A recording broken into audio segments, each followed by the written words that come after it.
Halo teman-teman milenial, aku Gen Z. Di video kali ini kita akan membahas hal yang tidak kalah menarik, yaitu artikel yang ditulis oleh Yudi Latif dengan judul Identitas Keindonesiaan dan Aktualisasi Pancasila bagi Generasi Milenial di Era Digital. Wow, menarik sekali bukan? Tapi tunggu dulu, sebelum kita melangkah lebih jauh, perkenalkan nama saya Lita dari Program Studi Manajemen dan masih di mata kuliah PPKN. Oke, mari kita simak. Jadi, sebenarnya dalam artikel ini Yudi Latif ingin mengatakan tentang peran generasi muda, generasi kita milenial dalam mengaktualisasikan Pancasila di era digital saat ini. Yudi Latif ingin menekankan bahwa sejak bangsa ini berdiri, generasi mudalah motor utama penggerak bangsa ke arah masa depan.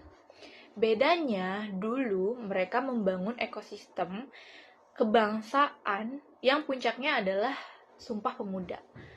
Ada yang masih ingat tanggal berapa Sumpah Pemuda diikrarkan? Ya, pada tanggal 28 Oktober tahun 1928. Namun, berbeda dengan tantangan yang generasi milenial hadapi saat ini. Kita cenderung dihadapkan pada tantangan baru di era digital, seperti post-truth. Apa sih post-truth itu?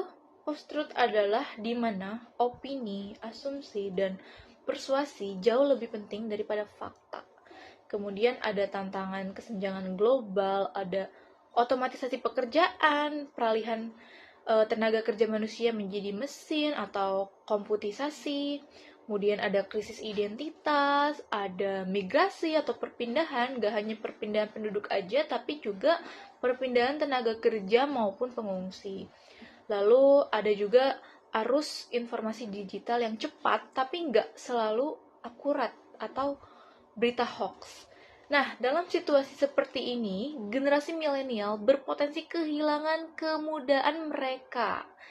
Jadi meskipun begitu, Yudi Latif menawarkan kepada kita, generasi milenial ada 3 pintu aktualisasi Pancasila. Apa sajakah itu? Oke, kita kupas satu persatu. Yang pertama adalah pintu titik temu melalui pengalaman fisik dan sosial. Ini seperti berupa kegiatan berbasis komunitas, berbasis bencana, atau tanggap krisis berbasis ekonomi kecil. Lalu, pintu yang kedua adalah pintu ruang baru lintas perbedaan. Misalnya, mengunjungi tempat ibadah dari kelompok agama yang berbeda satu dengan yang lain. Terus, yang terakhir, yang ketiga adalah pintu platform belajar yang beragam. Generasi muda seperti kita ini tidak boleh hanya mengandalkan satu platform saja atau mengandalkan pranata pendidikan formal. Kita harus mencari platform yang di dalamnya berisi alat, tata, dan capaian beragam, termasuk mencari pengalaman dari tokoh, dari penggiat, dan contoh praktik di luar teks tertulis. Pada akhirnya, aktualisasi Pancasila bukan hanya sekedar hafalan belaka saja atau teori saja, tetapi sebagai pengalaman hidup dan aksi nyata. Yang artinya bahwa generasi muda kita-kita ini harus sebagai inteligensia baru yang menjadi penyeru, menjadi pemimpin dan pelaksana perubahan sosial. Oke.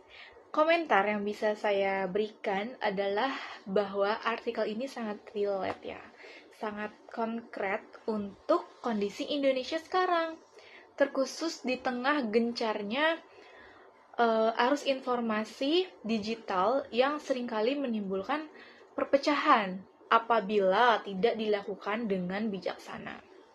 Dan penulis memberikan sudut pandang yang kuat bahwa Pancasila bukan hanya sekadar ideologi abstrak, tetapi ini harus dihidupkan, harus diwujudkan lewat praktik nyata sosial yang real.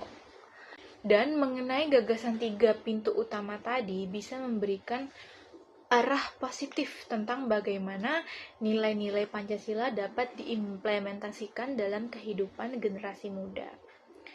Hanya saja, artikel ini belum membahas secara spesifik, secara detail, atau secara rinci tentang model implementasi digital Pancasila.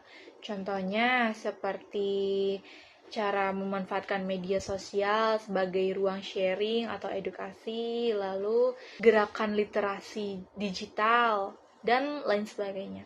Padahal generasi milenial ini hingga generasi sekarang adalah generasi yang sangat dekat sekali dengan platform online, sehingga perlu pendekatan kreatif yang sesuai dengan karakter mereka.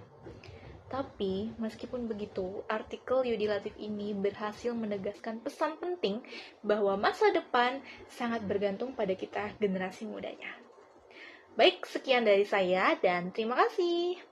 Sampai jumpa.